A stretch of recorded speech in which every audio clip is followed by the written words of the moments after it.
You are listening to the Onion Podcast, presented by Columbia Media Group. On today's episode, Dave Alexander speaks with Lyndon Johnson via Zoom.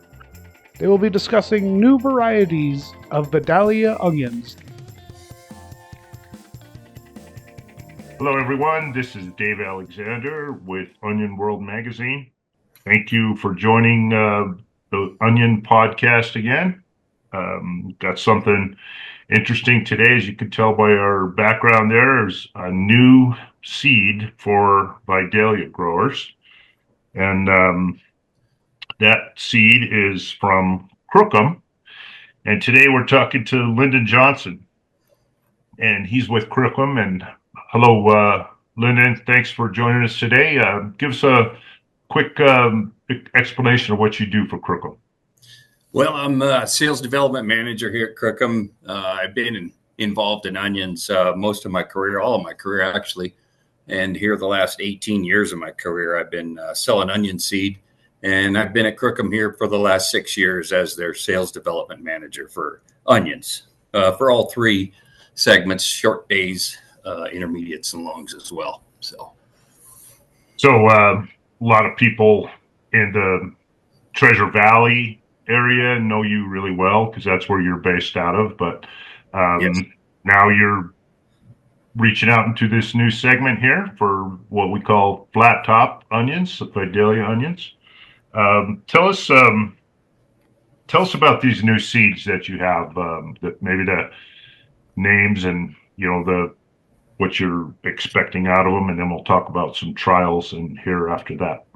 Yeah, so far these have come up our chain of product development, meaning that it's worked up from some small 10-foot trials over the last 5, maybe even 10 years. And so we build up these parent lines and get a larger volume of seed. And these two particular varieties out of all of those selections that we had started with have come out and looked the most promising of all of them. So the first one we have is it's called 4021, and the other one is 4022. So they won't always have those numbers. Once we completely are happy with both of them, which I think we kind of are now, then we'll go ahead and start giving them a commercial name and selling them completely commercial. So that will happen in 2026 because that's just how long it takes to build up the parent lines of these two hybrids to get them to a point where we have enough volume of the parents that we can make a good size production of the hybrid. So 26 meaning for the 26 crop year? Yeah. So the seed will come off in late July of 2026 all of our seed is produced in the U.S., so we have a couple of growing areas that we use in the U.S., a small growing area in California, and then the rest of them are grown in down by Hatch, New Mexico, so Las Cruces area. So that's they'll come off late July, and we'll dry them, and they'll be ready for sale of the planting date of September 2026 for the Vidalia program. For this season, this upcoming September 2025 planting season, we'll have as much as we did this year. And we just split that first pilot program. We split them both in half, so we'll have that same amount of seed. But those are all spoken for, I imagine, the pilot. Yeah, those are all spoken for, and just continue to prove out really good. And our the 4021 specifically, we can look at both of them. They're both very early in the program, so they're the first when the flag kind of drops there that you can start putting onions in a Vidalia box, that these onions are mature and ready. So they're up front in the maturity cycle, and the difference between them both, one is more a traditional flat onion, and that's 4022, and 4021 is just a bit deeper of a bulb, so you can get a lot more yield back per acre with that deeper bulb. It's not as completely traditional as the flat sweet onion that looks like Vidalia. So those 4021s, the flavor profile is the same on both of them, or are they slightly different, or what? Yeah, they're pretty darn close to being the same that we've seen throughout the years of the testing that goes on at University of Georgia to qualify these for being for sale through the Vidalia onion brand. So yeah, that's another step in this process that you have to go 3 years through the University of Georgia and make sure that the quality is there and the flavor profile that is desired of the Vidalia onion will always be there. So yeah. Okay. So the stuff that you just harvested or in the middle of harvest right now, I'm not sure that right now it's May 12th. I don't know if harvest is totally done, but what are you seeing so far on what you've harvested? On these early ones, yes, the harvest is done, and I don't know if they're out the door yet. They might still be in somewhat storage, but yes, they're completely out of the ground, and we were happy with the yield, and the yields were competitive with anything else that's out there in that early segment. Very, very competitive. So we're happy with where we're at in terms of both of these onions. Later on down the program, as we develop more parent lines through this, we do have some that go out into the main season as well, but there's lots more years of work to be done there. There's 2 of them that we have identified that look really good so far, but a lot can happen between now and 5-10 years from now. So, but we will have more onions coming for the Vidalia market as well. So, okay.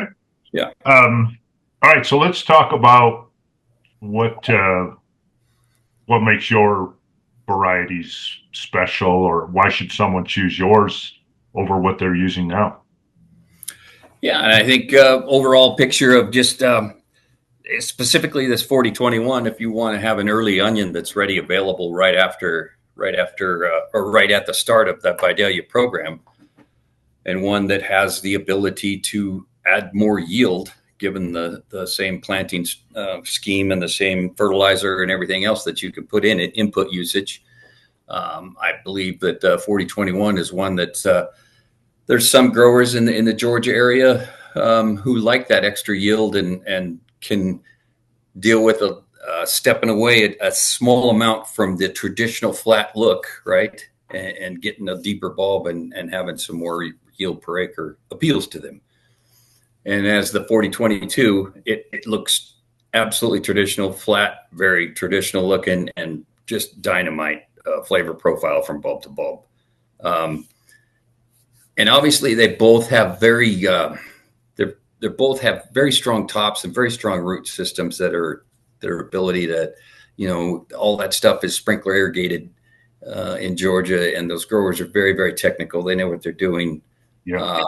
But we do not want to have an onion that promotes a lot of bacterial disease and gets a little trouble on it over the overhead irrigation. And these two obviously take care of themselves and do very, very well. They have a lot of wax built up on them that allows that water just to run off of the foliage and not sit on it, and real tight necks so we don't get anything sitting in there and making a mess, right? From a disease perspective, whether that be airborne bacteria or airborne fungus. So yeah, very nice. We're really happy with their performance in that manner. It sounds like they're going to do really well. Yeah. We hope so. So on the difference of the more rounded 4021, let's just look at it from a consumer's perspective. If you had both sitting side by side, you might notice a difference, but is there going to be much of a difference, do you think, that consumers will notice with the deeper bulb? No, other than probably a little bit more onion to use and a little bit easier to cut and, do your thing with, slice it. Maybe it still says Vidalia on it. Still has that sweet profile, right? So. You bet. Yeah. Still sweet enough to, cut it up, chop it up fresh and put it in a salad and, make it really good. So, yeah. Okay. Now, obviously, Crookham has been in the onion business a very, very long time. I don't even know how long, but you're, as you mentioned it before, you are in the Treasure Valley. So I want to touch briefly too on what the success that you've seen there. What is your what was your best? What's the one that people go to, the biggest go to in the Treasure Valley right now? Storage onion. In storage onion, in terms of what our program has represented over the last, let's go back over the last 10 to 15 years over what Crookham has kind of represented. And Crookham started off with a highly single-centered, right large onion that's good for processing or food service or even retail for that matter. But the single-centeredness has really been driven by the ringing and that extra step in ring processing. So that's been the focus of our breeding program. We're kind of expanding out. We've done a couple more maturities and some different onions that would be maybe a more retail favorite onion that would, go good up in the Columbia Basin, up under a pivot. But here in the Treasure Valley, that is our bread and butter, and that is Caldwell and Caliber. Those two varieties are something that have been taken off here in the last, they're 5 to 6 years old. It takes an onion a few years to develop more of a market share as onion growers learn how to grow it and learn exactly how to plant it and feed it and fertilize it and take care of it and all the things that go along during the season. Right. Once they get that puzzle figured out, then it's much easier to grow market share as things go on. So yeah, it's those two right now are probably our biggest ones that go here in the Treasure Valley. Well, it's funny you mentioned learning how to work with it and grow it and what steps to take. I'm going to share my screen here and show everybody what's available on your site, because it is really cool what you folks have done. Oh, see if I can. Yeah, coming up.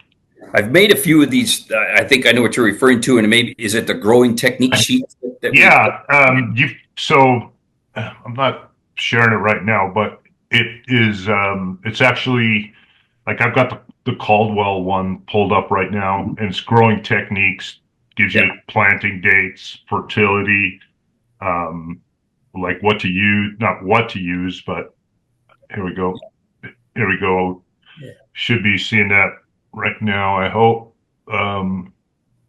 So yeah, you can see the plant date,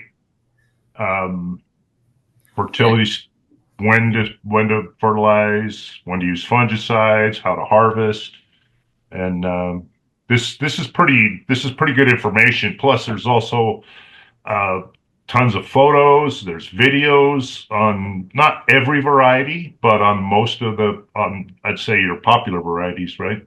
You bet, yeah. And I'm going to step into this a little further, and we'll kind of do this probably for the whole portfolio. Yeah. And we almost have to make them area specific too, Dave, because like this Caldwell thing here. Yeah. This is probably really good information for California and Idaho and Washington and those type of places here in the western half of the U.S. up in the north here. But yeah, it's just something that, we spend all this time and this effort into product development as seed producing companies. So it's probably proper to give as much information as we've figured out through our product development and through learning what growers have done that was successful or not successful. It really helps to capture that data that would give that grower the best chance of success. If he's, just swinging at it the first time, or if he's swinging at it the second or third time and he's, trying to say, hey, I did this last year, it didn't quite work. And we can refine that and help each other, Yeah, no, it's really cool information. This PDF flyer here tells you what to expect and the length of days and in addition, the growing guidelines that we were talking about earlier. So so check it out. That is crookham.com. We'll put a link in the show notes, of course. So it's a little too early to have the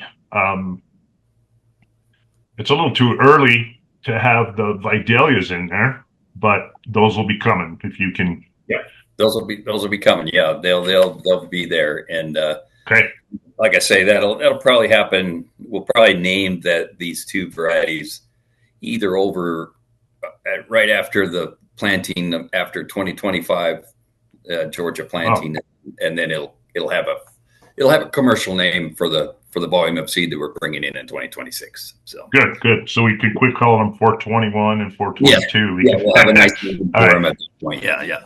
Very cool. All right. You know what? Thank you for joining us today. I want to give you an opportunity to maybe give a good tip to growers or some advice or one thing that you can just add that will help people along. Oh, geez. For my sake, I've been doing this so many years, and I've met so many of these onion growers over, and it's kind of they're pretty smart. Well, I can provide a little bit on the outside and on the edges, but man, these are the most adaptable, skillful people and farmers that you'll ever meet in your whole entire life. And it's a pleasure doing business with them. And I've been blessed throughout my career to get to know some of them. And gosh, it much more than stay the course and maybe I'll come out and I'll visit your field and I'll give you a little piece of advice that would maybe help. But goodness sakes, I'm just happy and proud to be here at Crookham and dealing with growers like we have it as our customer base. It's tremendous and fun work. I'll add to that too. I like that. I love talking to the growers and the onion growers specifically because they're always willing to share knowledge with a dumb guy like me, and they're just fantastic people. So you bet.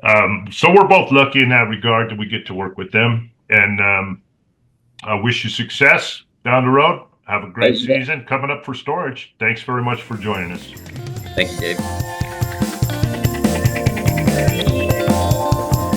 The views and opinions expressed on this podcast are for informational purposes only, and solely those of the podcast participants, contributors, and guests, and do not constitute an endorsement by or necessarily represent the views of Columbia Media Group or its affiliates.